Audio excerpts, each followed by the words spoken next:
अस्सलाम वालेकुम first year students. उम्मीद है आप लोग खैरियत से होंगे। हमारा चैप्टर नंबर 16 लास्ट पे है। एक्सरसाइज के प्रॉब्लम्स भी हो गए थे, थ्योरेटिकल पार्ट भी हमने कर लिया था। जस्ट रह गए थे इसके एक्सरसाइज के शॉर्ट आंसर्स। तो शॉर्ट आंसर्स को अब हम कंप्लीट करते हैं। शॉर्ट आंसर है 16.1। A sinusoidal current has RMS value of 10 ampere. Sinusoidal current की RMS वैल्यू हमें गिवन है जो कि 10 एम्पियर है। और इसके अलावा what is the maximum or peak value, हमें यहाँ पे क्या निकालना है, करंट की मैक्सिमम या पीक वैल्यू। तो मैक्सिमम या पीक वैल्यू को हम शो करते हैं आई नॉट से। तो फॉर्मूला आप लोगों को मैंने ड्राइव करवाया था। IRMS is equal to I naught over square root of 2। तो क्योंकि हमें आई नॉट की वैल्यू चाहिए तो ये स्क्वायर रूट 2 जो इधर डिवाइड होता है दूसरी साइड पे जाके मल्टीप्लाई होगा। I naught is equal to IRMS into square root of 2। जब हम IRMS की वैल्यू 10 पुट करेंगे और स्क्वायर रूट ऑफ 2 इक्वल होता है 1.41 के, तो इसका आंसर आ जाएगा 14.14 और करंट का यूनिट होता है ampere.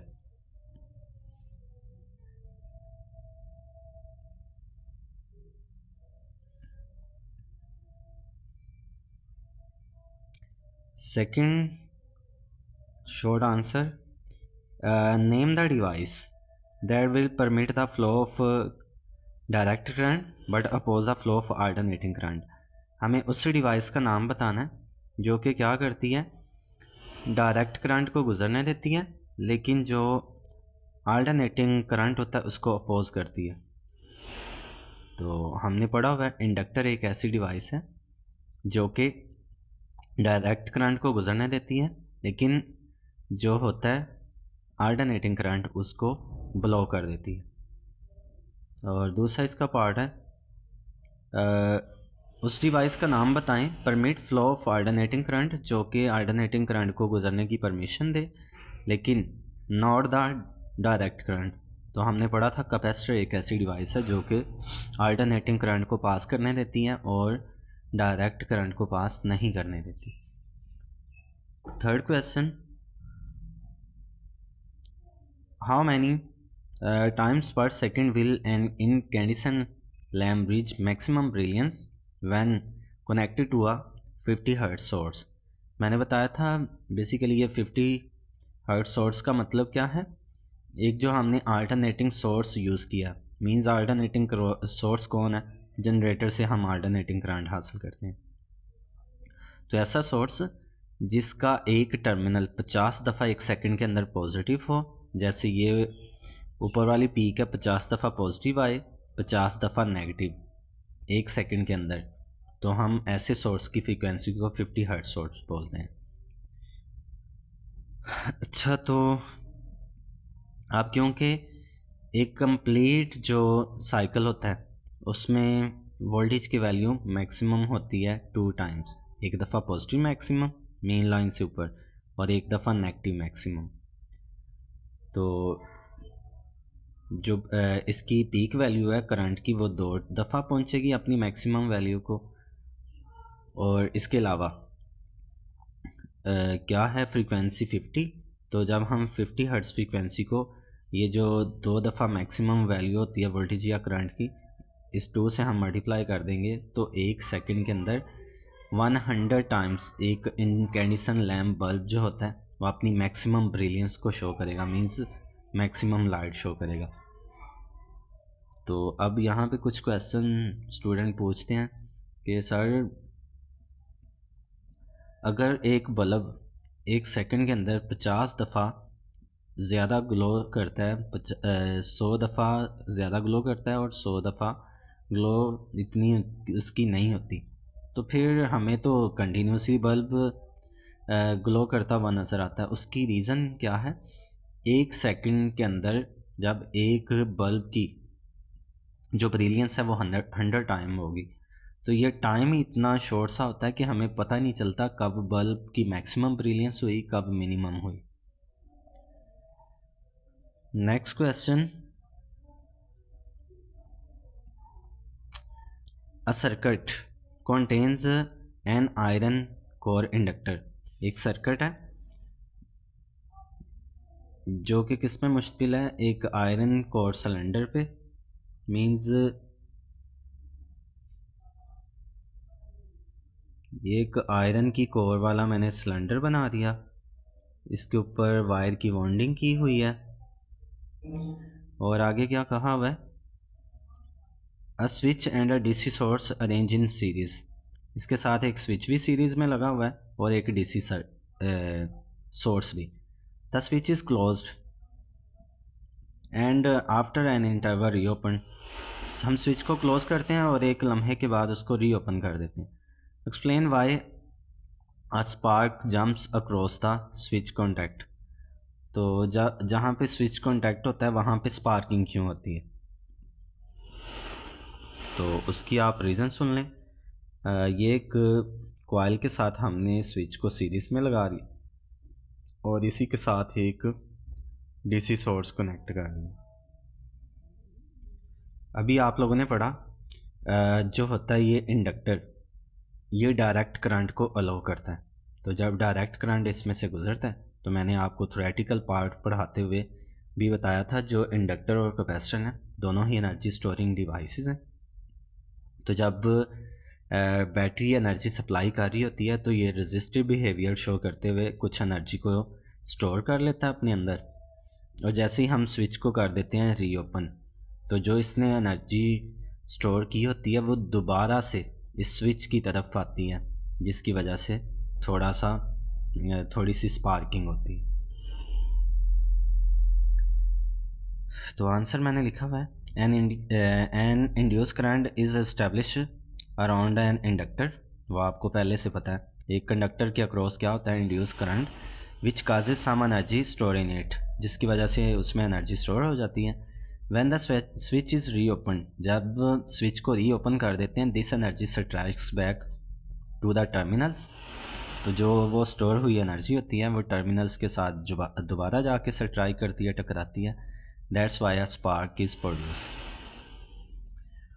Question number 5, how does doubling the frequency affect the reactance of an inductor and capacitor. तो इस चैप्टर की बात करें, एक्सरसाइज में जो क्वेश्चन है, क्वेश्चन नंबर 1 बहुत ही इंपॉर्टेंट है, 3 इंपॉर्टेंट है, और फिर ये 5 वाला इंपॉर्टेंट है, और लास्ट वाला जो क्वेश्चन 10 है, ये तो 4 बहुत ही इंपॉर्टेंट क्वेश्चन हैं इस चैप्टर के। तो सबसे पहले हम देखते हैं कि अगर एक कैपेसिटर की जो फ्रीक्वेंसी है उसे हम डबल कर दें। आप लोगों ने ये फार्मूला पढ़ा था, x is equal to 1/2πfc। अगर हम फ्रीक्वेंसी को करते हैं डबल, तो इस f की जगह 2f आ जाएगा। अब ये जो f2 है, f के साथ इसे हम साइड पे ले आएँ, तो बाकी ये दोबारा फिर रिलेशन 1/2πfc किसके बराबर आ जाता है, कैपेसिटर की रिएक्टेंस xc के। तो यहाँ से हमें क्या क्लियर हुआ, जब हम फ्रीक्वेंसी को डबल करते हैं इन केस ऑफ कैपेसिटर, जो कैपेसिटर की रिएक्टेंस होती है वो हाफ रह जाती है। लेकिन जब हम बात करते हैं इंडक्टर की, तो इंडक्टर की जब हम फ्रीक्वेंसी को करते हैं डबल, तो ये 2 स्टार्ट पे आ जाएगा, तो बाकी 2πfl, तो 2πfl xl के बराबर है। तो यहाँ से हमें क्लियर हुआ, जब फ्रीक्वेंसी डबल होती है तो जो इंडक्टर की रिएक्टेंस है वो भी डबल हो जाती है।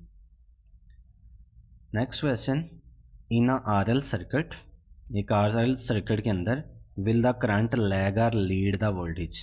तो हमने पढ़ा था ये जो होता है आर एल सर्किट, इसमें क्या होता है, करंट लैग करता है और वोल्टेज लीड करते हैं। Illustrate your answer by a vector diagram. तो ये वेक्टर डायग्राम हमने बनानी है, रेजिस्टर के वोल्टेज को हम रेफरेंस के तौर पर लेते हैं, और इंडक्टर में क्योंकि क्या होता है, करंट लैग करता है, वोल्टेज लीड करते हैं, तो वोल्टेज फिर वर्टिकली अपवर्ड आ जाते हैं। अब क्योंकि यहाँ हमने वोल्टेज को वेक्टर्स कंसीडर किया होता है, तो टेल्स को टेल से नहीं मिला सकते हमेशा हेड टू टेल रूल में, पहले वेक्टर के हेड से दूसरे की टेल को मिलाया जाता है। तो यहाँ पे मिला दिया और यहाँ पे ये इनका आ गया रिजल्टेंट वेक्टर, जिसको हम VRMS कहेंगे, और VRMS is equal to IRMS into Z impedance के बराबर होगा। और ये फार्मूला हमने प्रॉब्लम्स में भी पढ़ा एंगल फाइंड करने का, ये वाला phi is equal to tan inverse omega L/R।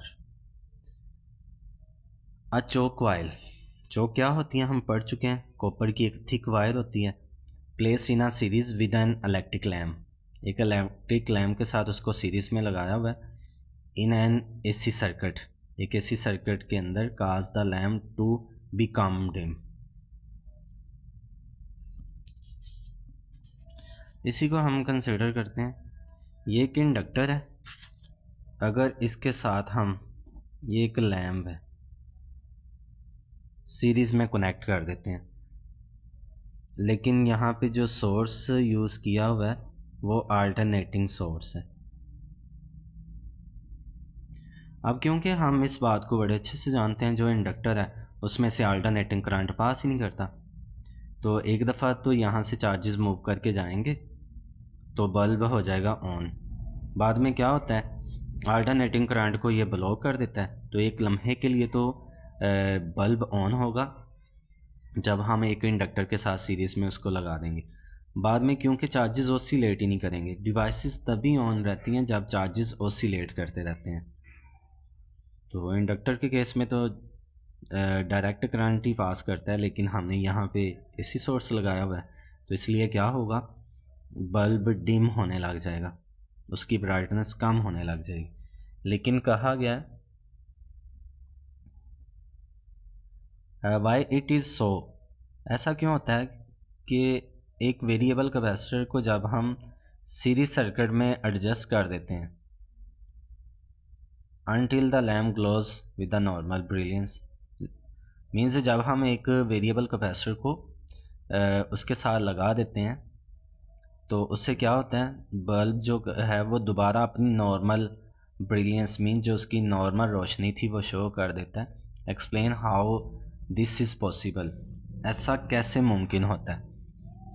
तो बेसिकली जब हम एक बल्ब के साथ सीरीज़ में एक कैपेसिटर को भी कनेक्ट कर देते हैं, तो आप लोगों को पता है कैपेसिटर तो अल्टरनेटिंग करंट को गुजरने देता है, चाहे ये इंडक्टर ना भी गुजरने दे। तो यहाँ पे पोलैरिटी जब पॉजिटिव हुई, ये टर्मिनल पॉजिटिव बना और ये नेगेटिव, इधर हाई चार्ज स्टोर हो गया। उसके बाद जब फिर पोलैरिटी चेंज हुई, ये नेगेटिव ये पॉजिटिव बन जाएगा, ये नेगेटिव। तो अब यहाँ कैपेसिटर की प्लेट से पॉजिटिव चार्ज इधर आ जाएगा, मींस चार्जेस ऑसिलेट करते रहेंगे और बल्ब अपनी नॉर्मल ब्रिलियंस को पहुँच जाएगा। Explain the condition under which electromagnetic waves are produce from a source, तो कौन सी कंडीशंस हैं जिनके थ्रू जो इलेक्ट्रोमैग्नेटिक वेव्स हैं वो किसी सोर्स से प्रोड्यूस होती हैं। तो मैंने आप लोगों को बताया था जब चार्जेस एक्सेलरेट होते हैं इलेक्ट्रोमैग्नेटिक वेव्स तभी प्रोड्यूस हो सकती हैं। When charges are accelerated through an AC, तो जब चार्जेस AC से एक्सेलरेट करते हैं, voltage power supply the electromagnetic waves produced, और साथ आपने ये डायग्राम भी बना लेनी है। ये एक अल्टरनेटिंग सोर्स है, इसके साथ एक इंडक्टर लगा हुआ है और इसके साथ एक और एंटीना के थ्रू हमने लगाया हुआ है एक और इंडक्टर। तो बेसिकली जब अल्टरनेटिंग सोर्स के साथ इंडक्टर लगा होता है तो यहाँ पे क्या होता है, मैग्नेटिक फील्ड इसमें चेंज होने की वजह से साथ जो लगा होता है इंडक्टर उसमें भी EMF का चेंज आता है, मीन्स इंड्यूस EMF का, तो जिसकी वजह से क्या होता है, इलेक्ट्रोमैग्नेटिक वेव्स हो जाती हैं produce. Question number 9, explain the how the reception of a particular radio station is selected on your रेडियोस्टेट।